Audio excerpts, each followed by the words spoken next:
Pour moi, ce livre est là pour se libérer de cette angoisse de mourir, pour ne plus vivre dans la permanence de la peur. Et comment la permanence de la peur peut rendre phobique, peut être invalidante, peut nous empêcher d'oser vivre nos rêves. Et la peur de mourir crée la peur de vivre. Dans ce livre, la mort ne s'opposait pas à la vie, mais s'opposait à la naissance.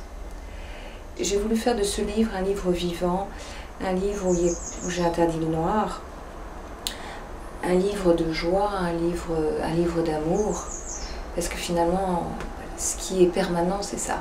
C'est la vie, c'est l'amour. C'est comme ce fleuve, voilà, ça parle de l'impermanence qu'on retrouve chez les Asiatiques. Effectivement, l'eau qui passe, elle ne repasse jamais, mais en même temps, elle est éternelle. Tant qu'il y a la source, elle est éternelle. Là, c'est la spirale de la vie, hein. On voit comment ça apparaît de nulle part et ça vient dans un mouvement plus fort que tout, venir ici et maintenant. Les étoiles sont un mouvement comme ça de spirale d'énergie. Et puis je fais le lien aussi avec Dolto, Françoise Dolto, qui demandait aux enfants de dessiner leur origine. Eh bien, il dessine aussi cette spirale. Alors j'ai trouvé que c'était très beau. Et surtout, ce que je ne voulais pas dans la couverture de ce livre, c'était quelque chose qui montre un bébé ou l'idée d'un bébé. Enfin, je voulais vraiment que ça soit symbolique. Ce livre, il a été fait avec Laetitia Kairos, qui est donc graphiste, directeur artistique, Muriel Jean, qui est psychologue et qui travaille avec moi, et puis Paul Boysen, qui est le fondateur de l'école française d'analyse psycho-organique, et qui donc a conceptualisé ce travail sur la naissance en thérapie. On trouve dans ce livre, c'est bien sûr toute l'importance de ces 5 phases de naissance depuis la conception, qui viennent rester en mémoire et qui viennent impacter notre vie. C'est-à-dire que la manière dont nous concevons un projet, la manière dont nous le portons, j'ai envie de dire presque nous le portons dans notre ventre, la manière dont nous le faisons s'incarner, prendre vie, la manière dont nous vivons le fait tiens, j'y suis arrivée, tiens, j'ai passé mon bac, tiens, voilà comment je me sens. Tout cela porte en mémoire la manière dont nous avons été conçus, la manière dont nous avons été portés et la manière dont nous avons été accueillis. Dans notre culture, une fois qu'on est né, l'histoire est réglée. Mais en fait, nos cellules gardent en mémoire l'histoire de notre vie depuis notre origine. Et depuis notre origine, ça remonte au moins à notre conception. J'ai envie de dire que l'interrogation de sa naissance, ça ouvre aussi sur le transgénérationnel. Nous sommes le fruit de 2 lignées et nous portons l'énergie de ces 2 lignées. Et c'est très récent de penser qu'un fœtus dans le ventre de sa maman, il peut rigoler, il peut souffrir, il bouge, il entend. Et pendant très longtemps, finalement, le bébé n'existait pas avant la naissance. Et c'est le paradoxe finalement, c'est qu'un bébé dans le ventre de sa maman, c'est sa perception du monde extérieur qui va construire son monde intérieur. Et après, avec cette constitution du monde intérieur, il va se montrer à l'autre de manière inconsciente. Hein. C'est-à-dire que les gestes que nous faisons, comme je fais maintenant, c'est inconscient, c'est un langage, et il est venu se construire à partir de toute notre histoire et à partir de tout ce que nous avons reçu ou pas reçu. C'est important de voir l'importance du père d'abord dans la naissance, parce qu'on l'oublie souvent, le père. On pense toujours que c'est une histoire à 2, une histoire de naissance entre la mère et l'enfant. Bien sûr que le père, d'abord, il est là à la conception.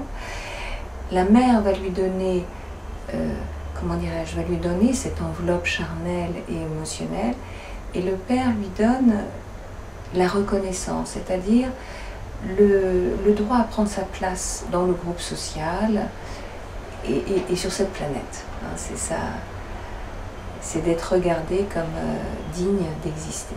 Le bébé, lui, il sent tout ça. Il sent qu'il va être attaqué, il sent qu'il peut mourir. Et c'est un combat, voilà, il combat pour vivre. Il y a aussi ces bébés qui naissent prématurés, ces bébés Et je pense aussi à une jeune femme qui est née avec un petit frère jumeau qui est mort. Et elle voulait sortir plus vite pour sauver son frère, parce qu'elle sentait que son frère allait mourir. Et donc, voilà, d'ailleurs c'est une femme qui est toujours à 400 à l'heure, comme si demain n'allait peut-être pas exister. Elle avait gardé cette mémoire comment on pourrait dire, de la fragilité de la vie, mais surtout de l'urgence à vivre.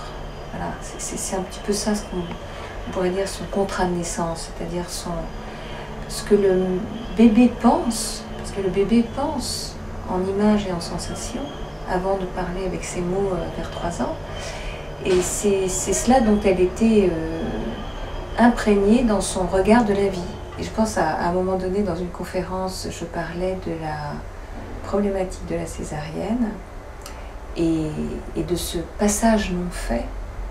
Et il y a une des personnes qui était là et qui disait « Mais c'est incroyable parce que quand vous me dites ça, moi, même pour venir ici à votre conférence, pourtant il n'y a pas d'enjeu particulier, et ben, je garde en mémoire effectivement cette angoisse du passage à chaque fois que j'arrive quelque part. » Là, on retrouve aussi une jeune femme qui est née par césarienne et qui va vraiment éprouver dans sa renaissance le besoin de reprendre contact. C'est-à-dire que même le pinceau, c'est plus possible. Il faut qu'elle ressente le contact, comme si elle se refaisait son enveloppe, son moi-peau, qu'elle n'a pas pu vivre, puisqu'elle n'a pas vécu le passage de la continuité. Il y a eu une interruption qui s'est mise en place dans la césarienne, où elle est passée du dedans au dehors, sans vivre ce passage. Et donc là, elle va réparer, on pourrait dire, le maillon manquant, en peignant là avec ses mains. Je trouve très beau dans ce dessin où elle dit « je respire la vie ». Elle met tout ce doudou. Elle est née, on pourrait dire qu'elle est née à sec, elle est née dans le froid, elle est restée 4 mois en couveuse. Et son besoin, son manque, c'est tout ce doudou coloré de vie et de douceur et qu'elle va mettre dans son dessin. Et ces dessins sont vraiment là pour que la personne puisse se ressourcer à ce qu'elle n'a pas eu, mais qu'elle se donne en fait. C'est ça, se remettre au monde, c'est se redonner ce qui nous a manqué pendant notre processus de naissance. Ces images symboliques viennent parler de manière poétique et complète de cette intimité de chacun.